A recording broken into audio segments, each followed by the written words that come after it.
Let's talk to Emma Wolfe, parent, writer, journalist and broadcaster, it says here. Blimey, busy woman. Emma, very good morning to you.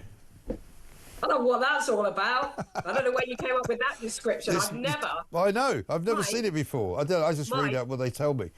I have deep disdain for people who write mother or parent on their bio. So you can scratch that one out. We'll fire somebody. Don't worry. Don't worry about it. We want to talk today, though, about pupils, young people being given military training to instill discipline, restore national pride and get them fitter. Not a bad idea, is it? I think this is about the only brilliant idea I have heard in months. In fact, in about 8, 9, 10 months. Yeah. I would sign my 4-year-old up immediately. Cadet training, military training, whatever you call it. These boot camps are absolutely brilliant.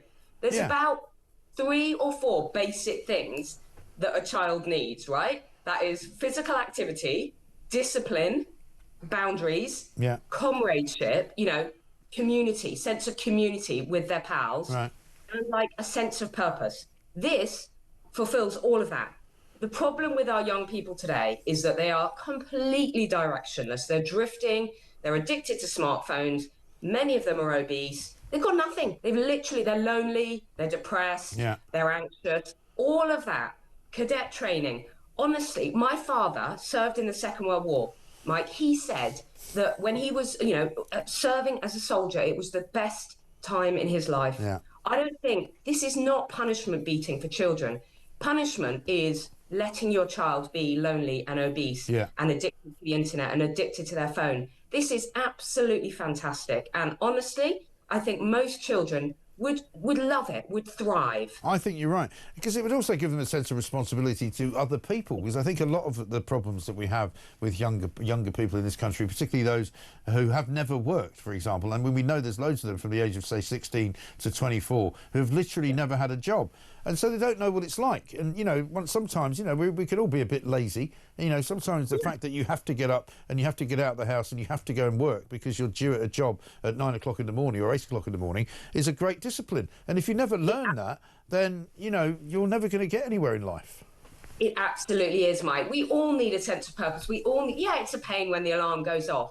But honestly, you or I, if we weren't working, within about 3 days, I'd probably be clinically depressed and probably, committing myself to some kind of asylum. Yeah. Honestly, work is absolutely the best thing. And, children would absolutely love this. And for some of them, it would lead to a career.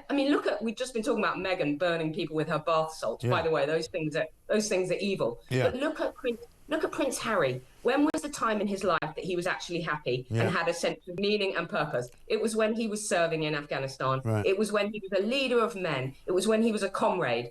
I think this is absolutely great, and I think children would thrive. They would love it. Yeah. And the idea is that this is going to be started up by something called the New Britain Project, who ran a poll on this. But it's not that clear yet if it was to happen, who would run it, whether it would be something that schools would do, whether it would be a voluntary scheme inside the MOD. If you remember, just before the election, I think it was Rishi Sunak who started talking about national service, didn't he? And then he kind of watered it all down and went, actually, it's only really national if you want to do it, if you want to volunteer. It's like, no. If you're going to make it national service, make it national service. You have to do it. You can't have a choice. Just do it like in Israel, like in plenty of countries. Just do it for a couple of years after you leave school. Right. You do it at 16 or you do it at 18. For some people, it'll become a career. For other people, it'll be like a gap year. They travel the world. They'll see all sorts of things. They'll have discipline. They'll have some physical training. Yeah. And you can learn a skill of some kind. Yeah, absolutely. Cooking. Musical instruments, doctoring, there's all sorts of things within the army, within the military that are absolutely amazing. Yeah. I did a quick Schoolgate survey for you this morning, Mike. Yeah. Most of the parents, except for the really pathetic woke ones, most of the parents thought it was a brilliant idea. and the woke ones won't speak to me anyway. I was going to say. And they were like, it sounds a bit mean. And I was like, mean? Yeah. What do children need? So there you go. I know. Incredible, isn't it? Because, it's surely better as well to spend money on training people, young people in particular, who are on benefits, rather than just giving them benefits to do nothing all day. But also it's cruelty. I see it as child abuse, young person abuse, to let them just have zero meaning and purpose and sense of direction in their life. Yeah. How depressing to start off your working life on benefits at home, doom scrolling on the internet. I mean, that is not how you start your life. No. Goodness sake. It really isn't. Good to see you, Emma. Thank you very much indeed. I'm sure we'll see you in here very soon once again. Emma Wolf, I'm not going to call her a parent because she doesn't like it. Writer, journalist. That's good enough, isn't it? We'll call you that.